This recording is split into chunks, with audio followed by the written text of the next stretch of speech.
अस्सलाम वालेकुम नाजरीन, मैं मोहम्मद असलम हुसैन सियासत की खबरों में आप सबका इस्तकबाल करता हूँ। केरला हाई कोर्ट ने फैसला सुनाया है कि पर्सनल लॉ के तहत मुसलमानों की शादी को पॉक्सो एक्ट के दायरे से बाहर नहीं किया गया है। जस्टिस यचू कोरियन थॉमस ने कहा कि अगर शादी में एक फरीक नाबालिग है तो शादी की दुरुस्तगी से कतई नजर पॉक्सो एक्ट के तहत जुर्म लागू होगा। जस्टिस थॉमस की एक रुकनी बेंच ने आगे कहा कि पॉक्सो एक्ट खास तौर से जिनसी मामलों से बच्चों की हिफाजत के लिए बनाया गया एक स्पेशल कानून है। आगे कहा कि एक बच्चे के खिलाफ हर तरह की जिनसी हरासानी को जुर्म माना जाता है। शादी को इससे बाहर नहीं रखा गया है। आसाम पुलिस की बुलडोजर कार्रवाई पर गुवाहाटी कोर्ट ने सख्त सरजनिश करते हुए सुपरिटेंडेंट ऑफ पुलिस से सवाल किया कि कौन सा कानून इन्हें ये इख्तियार देता है। इसके साथ ही कोर्ट ने कानून की सरई खिलाफ वर्जी और पुलिस स्टेशन को नजर आतिश करने के मुलजिमीन के घरों को मुनहदिम करने की कार्रवाई का मुआवजना गैंगवार से किया है। चीफ जस्टिस RM छाया की सरबराही वाली 2 रुकनी बेंच ने सुपरिटेंडेंट ऑफ पुलिस की हरकत की निशानदेही करते हुए कहा कि मुझे ज़ाब्ता फौजदारी की एक मिसाल दिखाएं जिसमें जांच के नाम पर पुलिस को किसी अदालती हुक्म के बगैर किसी का घर मुनज़्ज़िम करने या बुलडोजर चलाने का इख्तियार मौजूद हो। मई में आसाम के नौगांव जिले में एक मुस्लिम ताजिर की पुलिस हिरासत में मौत के खिलाफ एहतजाज करते हुए मुकामी मुसलमानों ने पुलिस स्टेशन के एक हिस्से को नजरआतिश कर दिया था। इस वाक़े के बाद पुलिस ने 6 मुस्लिम खानदान के घरों को बुलडोजर के जरिए मुनहदिम कर दिया था। रियासती पुलिस की इस कार्रवाई की बड़े पैमाने पर मजम्मत की गई थी। ताहम आसाम के DGP ने दावा किया था कि जिन अफराद के घरों को मसमार किया गया वो गैर कानूनी रिहायशी थे। अदालत ने कहा है कि किसी भी फौजदारी कानून के तहत मकान पर बुलडोजर नहीं चलाया जा सकता, चाहे तफ्तीशी एजेंसी संगीन तरीन मामले की भी जांच कर रही हो। महाराष्ट्र के गवर्नर भगत सिंह कोश्यारी पर औरंगाबाद में तकरीर के दौरान छत्रपति शिवाजी महाराज की तौहीन करने का इल्जाम आयद किया गया है। उन्होंने शिवाजी को पुराना रोल मॉडल करार देते हुए नौजवानों को नितिन गडकरी और शरद पवार जैसे मौजूदा लीडरों में से किसी को अपना रोल मॉडल चुनने का मशवरा दिया।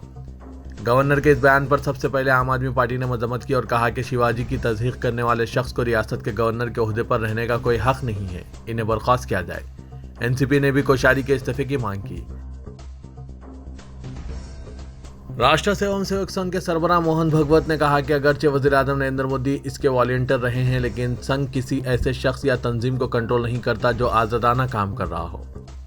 मोहन भगवत मध्य प्रदेश के जबलपुर में मुकामी बरादरी के सरकर्दा अरकान के साथ बातचीत कर रहे थे। उन्होंने कहा कि जब संघ का नाम आता है तो लोग मोदी जी के बारे में सोचते हैं। मोदी जी हमारे सेवक रजाकार थे। उन्होंने कहा कि जब कोई RSS के बारे में बात करता है तो लोग विश्व हिंदू परिषद के बारे में सोचते हैं और इस तंजीम में भी सेवक है और इनकी सोच भी इसी तरह की है, लेकिन ये सब संघ नहीं है। ये आज़ादाना तौर पर अपना काम कर रहे हैं और संघ अपना काम कर रहा है। आफ्ताब शर्दा केस और लखनऊ सूफियान इनकाउंटर मामला और वज़ीर आला योगी आदित्यनाथ के इस ऐलान के बाद के लव जिहाद को सख्ती से कुचल दिया जाएगा। इसी दौरान मध्य प्रदेश हाईकोर्ट का एक फैसला आया जिसमें कहा गया है कि 2 बालिग मर्द और औरत अलग अलग मजहब से ताल्लुक़ रखते हों तो भी वो आपस में शादी कर सकते हैं। तफसीलात के मुताबिक जबलपुर हाईकोर्ट ने आज अपने अहम फैसले में साफ कर दिया कि अगर 2 बालिग शहरी अपनी मर्जी से अलग जात या मजहब में शादी कर रहे हैं तो इन पर कार्रवाई नहीं की जा सकती। जबलपुर हाईकोर्ट ने एक अबूरी हुक्म सुनाते हुए मध्य प्रदेश मजहबी आज़ादी एक्ट 2021 की दफ़ा 10 को गैर आईनी करार दिया है। कोर्ट ने सरकार को नोटिस जारी किया है। सरकार को 3 हफ्तों में जवाब दाखिल करने के लिए कहा गया है।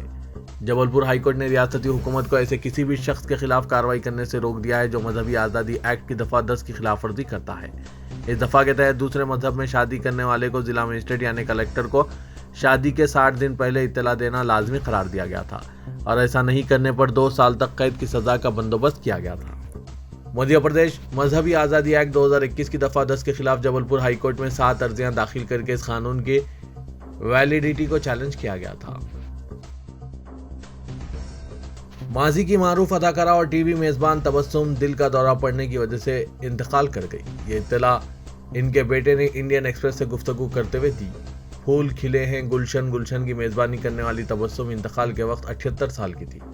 अहले खाना के मुताबिक इनका इंतकाल अचानक दिल का दौरा पड़ने की वजह से गुज़िश्ता शाम 8:40 पर मुंबई के एक अस्पताल में हुआ।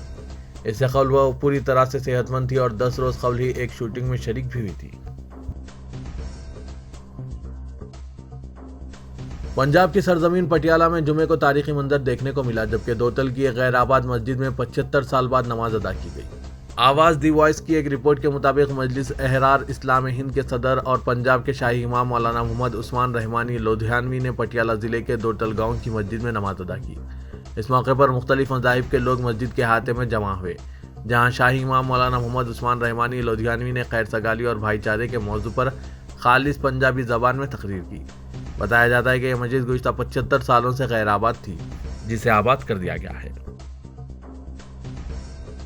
आसाम के वज़ीर आला हिमंता बसवा शर्मा ने गुजरात की एक इंतखाबी रैली में मुसलमानों के खिलाफ शदीद जहर अफशानी करते हुए कहा कि अगर मुल्क में कोई मजबूत लीडर नहीं है तो हर शहर में आफ्ताब पैदा होंगे और हम अपने मुआशरे का तहफ़्फ़ुज़ नहीं कर सकेंगे। कौमी दारकूमत दिल्ली में शरदा वालकर के कत्ल के बहमाना वाक़े को मुसलमानों से वाबस्ता करते हुए शर्मा ने जोर देकर कहा कि नरेंद्र मोदी को मरकज़ में तीसरी मियाद की ज़रूरत है। वाज़रे के आफ्ताब अमीन पूनावाला के जरिए अपनी महबूबा शरदा वालकर के कत्ल के बहमाना वाक़े के बाद ही मीडिया और सोशल मीडिया पर मुसलमानों के खिलाफ गुज़श्ता कई रोज़ से मुहिम चलाई जा रही है और इस जुर्म को पूरी कम्युनिटी से वाबस्ता करके इन्हें लान व तान का निशाना बनाया जा रहा है। न्यूज़ चैनलों पर इश्तियाल अंगेज सुर्खियों के साथ मुबाहिसे कराए जा रहे हैं, जिनमें इस तरह के जुर्म के इर्तिकाब को मुसलमानों की जिंदगियों में शामिल बताया जा रहा है। सोशल मीडिया पर कई रोज़ से मुख्तलिफ हैशटैग के जरिए हिंदू लड़कियों को खबरदार किया जा रहा है कि वो मुस्लिम लड़कों के करीब ना जाएं, नहीं तो इनका हश्र भी शरदा वालेकर जैसा होगा। गुज़श्ता रोज़ मुंबई के ओसई में एक बैनुल मज़हबी शादी की तकरीब को इसलिए मनसूख करना पड़ा क्योंकि सुदर्शन चैनल के एंकर सुरेश चौहानके ने बाहमी रजामंदी से हो रही शादी का दावतनामा लव जिहाद बताकर सोशल मीडिया पर वायरल कर दिया। दोनों ही खानदान ने सिक्योरिटी के खदशे के पेश नज़र इस तकरीब को मनसूख कर दिया। इसी असना में अपनी मुस्लिम दुश्मनी के लिए मशहूर आसाम के वज़ीर आला ने इसको इंतखाबी मौजू बना दिया। मध्य प्रदेश के भोपाल का 73वां आलमी तबलीगी इज्तिमा दूसरे रोज भी रूपरवर मनाजिर के बीच जारी रहा। आलमी तबलीगी इज्तिमा में जहां मुल्क के गोशे गोशे से जमातों के आने का सिलसिला जारी है, वहीं अब तक इज्तिमागाह में मुख्तलिफ रियासतों से 4 लाख से जायद फर्जंदान तौहीद रास्ते की सोबतों को बर्दाश्त करते हुए सर्द मौसम में भी भोपाल पहुंच चुके हैं। 4 रोज़ा आलमी इज्तिमा के दूसरे दिन उलमाए दीन ने ईमान की पुख्तगी, रिज़्क़ हलाल की तलाश, इल्म का हुसूल और ख़वातीन के हुकूक़ पर तफसील से खिताब फरमाया और फर्जंदान तौहीद से इस्लामी मुआशरा कायम करने की तलक़ीन की। 4 रोज़ा आलमी तबलीगी इज्तिमा 21 नवंबर को इज्तिमाई दुआ के साथ इख्तिताम पजीर होगा। मुत्तहिदा अरब इमारात के दारुल अबू धाबी में कायम इजरायली सिफारतखाने की तरफ से एक ऐसे बच्चे का पासपोर्ट जारी किया गया है जो एक सह्यूनी ख़ानदान का है और इमारत में पैदा होने वाला पहला इजरायली बच्चा करार दिया जाता है। अबू धाबी में इजरायली सिफारतखाने के ट्विटर अकाउंट पर इजरायली सफ़ीर को एक बच्चे को उठाए दिखाया गया। इस बच्चे की तस्वीर के साथ इसका पासपोर्ट जारी किया गया। दोनों ममालिक के दरमियान 2 साल के अमन मुआहदे के बाद अबू धाबी में इजरायली सिफारतखाने की तरफ से मुत्तहिदा अरब इमारात में पैदा हुए एक इजरायली बच्चे को पासपोर्ट जारी करने का यह पहला वाक़या है। दूसरी तरफ मुत्तहिदा अरब इमारात में इजरायली सफ़ीर अमीर हायेक ने बच्चे के पासपोर्ट हासिल करने पर जश्न मनाया और इस कदम को दोनों मुल्कों के दरमियान एक नया दिलचस्प लम्हा करार दिया। सदर तेलंगाना राष्ट्र समिति और चीफ मिनिस्टर के चंद्रशेखर राव ने तेलंगाना में 2023 में मुनक्किद होने वाले असेंबली इंतखाबात के लिए तैयारियों के अमलन आगाज़ का मंसूबा तैयार किया है, जिसके तहत वो आइंदा हफ्ते से अजला का दौरा करने वाले हैं। टीआरएस के ज़राए ने बताया कि चीफ मिनिस्टर ने इंतजामिया में भी बड़े पैमाने पर रद्दबदल का मंसूबा तैयार किया है ताकि सरकारी स्कीमात को मजीद जामे अंदाज में आवाम तक पहुँचाया जा सके। वाज़रे के चंद महीनों के दौरान चीफ मिनिस्टर अपनी नई कौमी जमात भारत राष्ट्र समिति के क़याम के इक़दामात में गैर मामूली तौर पर मसरूफ़ थे, चूँकि इस पार्टी के क़याम का न सिर्फ ऐलान कर दिया गया बल्कि इलेक्शन कमीशन ऑफ इंडिया से भी पार्टी के रजिस्ट्रेशन के लिए नुमाइंदगी की जा चुकी है और आवाम से इस ताल्लुक़ से एतराज़ात भी मौसूल किए जा रहे हैं। इस वजह से चीफ मिनिस्टर ने अपनी तमाम तवज्जो अब आइंदा असेंबली इंतखाबात पर मरकूज़ करने का फैसला किया है। दिल्ली के शराब स्कैम में टीआरएस की रुकने कानून साज काउंसिल के कविता का अरसे हयात मजीद तंग होता नजर आ रहा है। सीबीआई और इन्फोर्समेंट डायरेक्टरेट इस स्कैम में के कविता के रोल का गहराइयों और मुख्तलिफ पहलुओं का बारीकबीनी से जायजा ले रहे हैं। दिल्ली शराब स्कैम में एक और नया मोड़ मंजर-ए-आम पर आया है। एक एनआरआई एस इफ्तिखार से टीआरएस एमएलसी के ताल्लुकात पर भी दोनों तहकीकाती एजेंसियों की जानिब से नज़र रखने की इत्तलात है और इस एनआरआई के रोल पर भी शुकूक व शुबात का इजहार किया जा रहा है। सबूतों को इकट्ठा किया जा रहा है। तमाम तफसीलात भी सीबीआई व ईडी ओहदेदारों को दस्तियाब होने के इशारे मिले हैं। इस एनआरआई इफ्तिखार के टीआरएस एमएलसी के कविता के अलावा आम आदमी पार्टी कायद सोमनाथ भारती से अच्छे ताल्लुकात हैं। शहर हैदराबाद में अब ट्रैफिक कायद की खिलाफ वर्जी गाड़ी रानों को महंगी पड़ सकती है। हैदराबाद में पुलिस ने ट्रैफिक कायद को मजीद सख्त करने का फैसला किया है और इस सिलसिले में 28 नवंबर से खुसूसी मुहिम भी शुरू की जाएगी। सिटी ट्रैफिक पुलिस ने कायद की खिलाफ वर्जी करके गाड़ियां चलाने वालों के खिलाफ सख्त कार्रवाई का ऐलान किया है। अब रॉन्ग साइड गाड़ी चलाने पर 1700 रुपये का चालान किया जाएगा और ट्रिपल राइडिंग करने वालों पर 1200 रुपये जुर्माना आयद किया जाएगा। पुलिस ने कहा कि गाड़ी रानों की हिफाजत के लिए ये इकदाम किए जा रहे हैं। गुज़िश्ता 3 साल के दौरान रॉन्ग साइड गाड़ी चलाने और ट्रिपल राइडिंग करने से कई हादसा पेश आए हैं और इनमें तकरीबन 100 अफराद अपनी जान गंवा बैठे हैं। इसको पेश नज़र रखते हुए ही ट्रैफिक कायद पर मजीद सख्ती से अमल करने का फैसला किया गया है। टीआरएस कारकुनों ने बीजेपी एमपी डी अरविंद के घर पर हमले के खिलाफ बीजेपी ने एहतजाज किया और चीफ मिनिस्टर केसीआर का पुतला नजर आतिश किया। कुत्तापेट में एहतजाज से कुछ देर कशीदगी फैल गई। बीजेपी लीडरों ने कहा कि वो एमपी डी अरविंद के घर पर हमले की मजम्मत करते हैं। उन्होंने कहा कि बीजेपी को अवामी तायद टीआरएस बर्दाश्त नहीं कर रही है।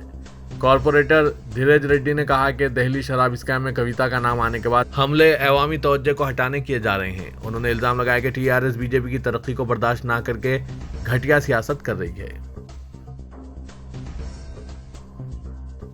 अरकान असेंबली की खरीदी के मामले में एसआईटी और बीजेपी की जानिब से दायर करदा दोनों अर्जियों की तेलंगाना हाईकोर्ट ने समाअत की। बीजेपी की जानिब से बीजेपी के कौमी ऑर्गेनाइजिंग सेक्रेटरी BL संतोष के खिलाफ एसआईटी की जानिब से जारी करदा नोटिस को मनसूख करने के लिए दाखिल करदा दरख्वास्त को हाईकोर्ट ने मुस्तरद कर दिया। हाईकोर्ट की बेंच ने BL संतोष और श्रीनिवास को 41A CRPC के तहत जारी करदा नोटिस मीडिया तक कैसे पहुंची एसआईटी से इस्तफसार किया।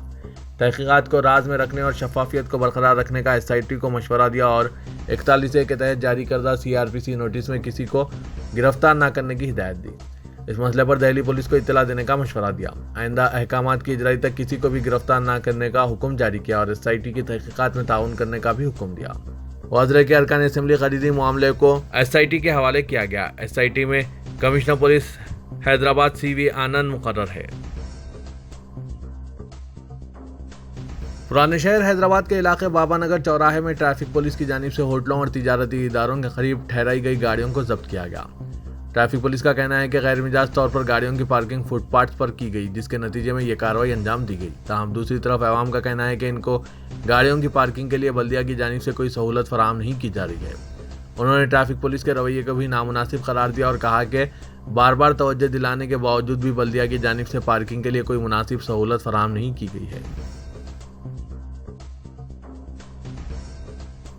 इंडियन रेसिंग लीग का रियासती वजीर इंफॉर्मेशन टेक्नोलॉजी KT रामाराव के हाथों इफ्तिताम अमल में आया। इंडियन रेसिंग लीग के मुशाहिदे के लिए शायकीन के लिए ट्रैक के दोनों तरफ 2 गैलरीज तामीर की गई थी। इंडियन रेसिंग लीग का हुसैन सागर और नेकलेस रोड के अतराफ इनकाद अमल में लाया जा रहा है। मुख्तलिफ ममालिक से कारें रेसर्स इन मुकाबलों में शिरकत कर रहे हैं। 19 और 20 को ट्रैक टेस्टिंग की जा रही है। रेस में 12 कारें और 6 टीमें हिस्सा ले रही है। आज यानी इतवार को भी रेस जारी रहेगी। दूसरी तरफ NTR मार्ग पर रेसिंग कारों को देखने और तस्वीर उतारने के लिए नौजवानों की बड़ी तादाद उमड़ पड़ी।